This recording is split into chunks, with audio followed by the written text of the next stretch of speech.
Anita, now 30 years old, and her little daughter lived in a small one-room house.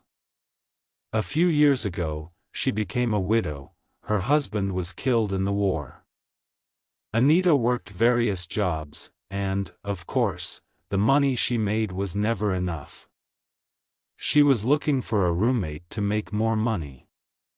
She found a teenage boy named Daniel, the son of Sarah and Samuel. Daniel was looking for a place closer to his job, and moved out of his parents' house as soon as he found one. In a couple of months, a strange thing happened to Daniel. He suddenly grew to almost double his height and turned into a beautiful young man. He didn't realize the transformation yet, but Anita did. She was lonely and desperate for a man. There was the young man sleeping in her room. How could a woman resist this? So, very soon, Daniel found himself in her bed. He enjoyed it. Anita was beautiful. Her loose black curly hair surrounded her lovely pale face, and her gorgeous eyes sparkled, reflecting the candlelight. Her body moved so deliciously, and her big breasts with huge dark nipples under the thin nightgown were so conspicuous and inviting. She was easy and pleasant, but little did Daniel know about the consequences. Anita got pregnant, and shockingly, at the age of 16, Daniel became a father to a little boy, Velvel. Sarah and Samuel were very upset with Daniel. The time was very inappropriate. The war was going on, and Daniel's baby was additional bad luck for them because Daniel had to support his newborn and give less money to his parents. They hated Anita for seducing their son, who was half her age. Daniel was ambitious, being ahead of all the students that attended the same classes as him. He planned to become a scientist, though he had nobody to share his dreams with.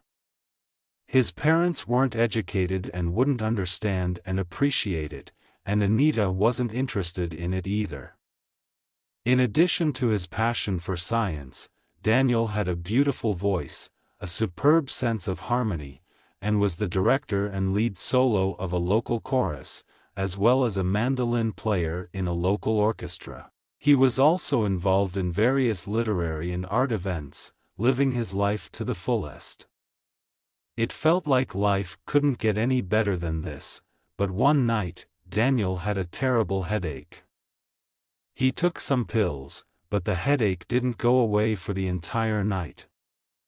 It disappeared in the morning, but then, later, the torture started again. Daniel was exhausted from the sleepless night, but managed to give his lectures at work. The headaches lasted for a few days, and then, he suddenly fell asleep in the middle of a lecture in college. The professor was upset with him, considering it disrespectful. He called Daniel's name a couple of times during the lecture, embarrassing him in front of the entire class, but Daniel didn't wake up and looked drunk. Daniel was fighting fatigue, but could do little and fell into a deep sleep. This condition didn't stop in a day, or a week, or a month. He fell asleep at random times, and the headaches became a routine. His classmates, professors, friends, Anita, and even his parents and siblings made fun of him.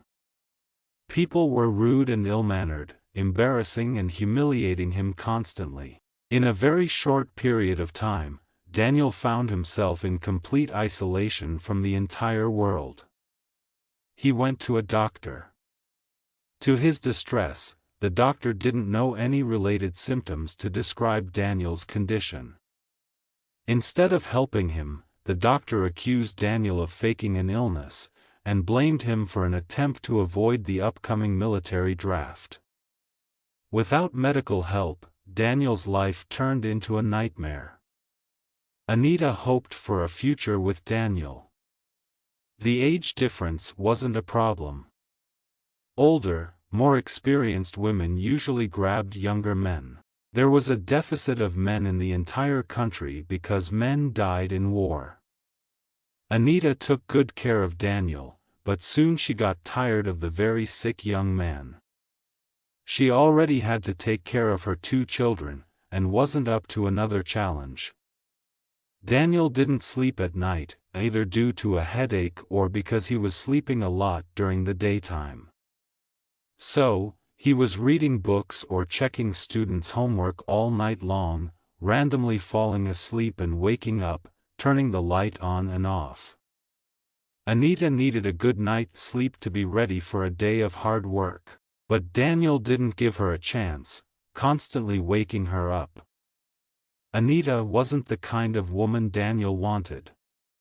He was young, energetic, and talented. It was pleasant at the beginning, but then Daniel got bored with her. In spite of his medical problem, he was still involved in different activities that interested him and met different people that were younger and more exciting than Anita. At school, he was given an opportunity to teach older classes, and girls that were just a couple of years younger melted, looking at him. Even though Anita was alluring at night, with her mouth so juicy, her body so tender, and her hands so inviting, during the day, Daniel saw the dark circles under her eyes, wrinkled mouth, round-shouldered body, and weary hands from hard labor. She also wasn't capable of keeping a conversation with him because she never read a book. Daniel lost interest in her, and by mutual agreement, he left her. Daniel didn't expect help from anybody, and lived in never-ending nightmare. His dream to become a scientist dissolved in his sleepless nights. From now on, the only job he was able to perform was a teaching job that originally meant to be a temporary job. Only at this job, he had an opportunity to take a nap every 45 minutes. One day, Daniel visited his parents, and spotted a letter from Leningrad. "Who is it from?" he asked. "It's from Lev." "Who is Lev?" "He is David's younger brother." "Ah. Yes. It's Fega's husband." "Yes. So, what does he write?" "He is looking for Fega, his parents, and sister. He is asking if she lives with us by any chance." "So, he lives in Leningrad?" "No, his wife lives in Leningrad. He is still serving in the army." He wrote his wife's return address on the envelope. "And what his wife is doing?" "She is a doctor or a nurse, I don't remember." "Can I see?" David took a letter and read it. "Mom, can I have this envelope? I want to write to her." "Sure." "Dear Betty," Daniel wrote his letter. "We never met, and you've probably never heard about me, but I've heard about you. I'm Fega's nephew, Sarah's older son. I was told that you are a doctor, and I hope you might be able to help me. Truthfully speaking, I don't have any hope anymore because I already spoke to many doctors, and read a lot of literature, but was not able to find an answer to my question, what is wrong with my health? I decided to write to you, just in case. Maybe you read or heard about something similar. I would appreciate if you let me know. My health condition makes my life miserable. I thought, since you lived in Leningrad, they might know better. Please answer me regardless, whether you find some answers or not. Daniel. Dear Daniel, I'm not a doctor, I'm a surgical nurse. But I read about your condition in a medical textbook one time, when I was a student. It's a rare form of epilepsy. I spoke to several doctors in the hospital. They read your letter very carefully. You are such a wonderful writer. You described everything so clear and in detail. The doctors confirmed my presumptions.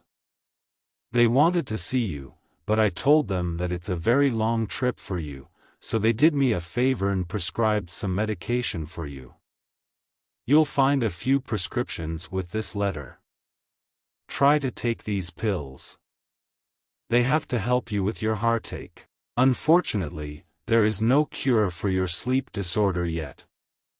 If I hear about any new inventions, I'll definitely let you know. But for now, you have to learn to deal with it. Please, let me know if these pills helped you. Keep me informed all the time. Let me know if you need anything else. Say hello to your family. Hugs. Betty. Daniel was condemned to manage his sleep disorder. He knew that he had nobody to share his findings with and didn't look for anyone's pity. He knew that he deserved better, and was erudite enough to understand that all these people that surrounded him, including his family, were vulgar and ignorant. He locked himself up in his own world, where he was a leader who knew better than anyone else, but in his own world, he lived a very lonely life.